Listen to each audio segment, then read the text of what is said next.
ఇప్పుడైతే రామేశ్వరం పైన ఉన్న అయాన్స్ బిర్యానీ హౌస్కి వచ్చేసాం. ఇదైతే బాపట్లో ఉంటుంది. వెళ్ళేటప్పుడు వినాయకుడు అయితే భలే ఉన్నాడు. ఇంకా వ్యూ సిట్టింగ్ అయితే అద్దరిపోయింది. విండో పక్కన ఎంజాయ్ చేస్తా తినొచ్చు ఫుడ్ని. ఇంకా ఇద్దరు రావాలి మా ఫ్యామిలీలో, వాళ్ళ కోసం వెయిట్ చేస్తున్నాం. అమ్మ అయితే మెనూ చూడడం స్టార్ట్ చేసేసింది. నాకు బోర్ కొట్టి హోటల్ మొత్తం చూపిద్దామని రెడీ అయిపోయాను. అక్కడైతే బ్యాచిలర్ ఫ్రెండ్స్తో రావడానికి బాగుంటుంది ఈ హోటల్. సిట్టింగ్ కూడా బాగుంది. బోర్ కొట్టి అమ్మకు ప్రపోజ్ చేశాను. అమ్మ అయితే హ్యాపీగా రిసీవ్ చేసుకుంది. ఇంకా మిగిలిన ఇద్దరు ఫ్యామిలీ మెంబర్స్ కూడా వచ్చేసారు. చెప్పిన స్టార్టర్స్ అయితే వచ్చాయి. ఇదైతే గోబీ మంచూరియా ట్రై చేసాము.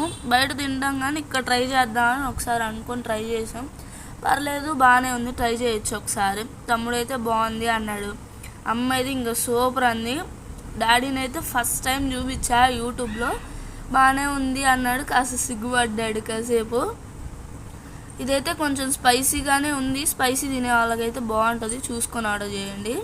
సెకండ్ అయితే వచ్చేసింది ఇప్పుడు. ఇది క్రిస్పీ అమెరికన్ కార్న్ అనమాట. బాగుంటుంది ఇది. ఇంకా తమ్ముడిని అడిగితే చెప్పాలా దీని గురించి అన్నాడు. బిర్యానీ వచ్చింది. అమ్మ తమ్ముడు అయితే ఫ్రై పీస్ బిర్యానీ ఆర్డర్ చేశారు. నేను daddy SP biryani chicken boneless with curry order చేశాము. కర్రీ అయితే చాలా బాగుంది. పీస్ అయితే కాస్త గట్టిగా అనిపించింది. రైస్ అయితే ఫుల్ కలర్ఫుల్గా ఉందన్నమాట. ఇంకా మొదలెడదామా అని చెప్పి స్టార్ట్ చేశాను. కర్రీ పర్లేదు, బాగానే ఉంది, ట్రై చేయొచ్చు. స్ప్రైట్ అనమాట. ఇంకా ఫైనల్గా థమ్స్అప్ అయితే అలవాట్లేదు. అన్న అయితే ఆర్డర్ పట్టుకొని వచ్చాడు. 960 రూపీస్ అని. PhonePe available. సోంపే అన్న అంటే తెచ్చాడు. ఇంకా అన్న వెళ్ళిపోగానే టిష్యూలో పెట్టాను అనమాట. దొరకలేదులే అన్నకి. ఇంకా ఫైనల్గా స్ప్రైట్. Bye bye.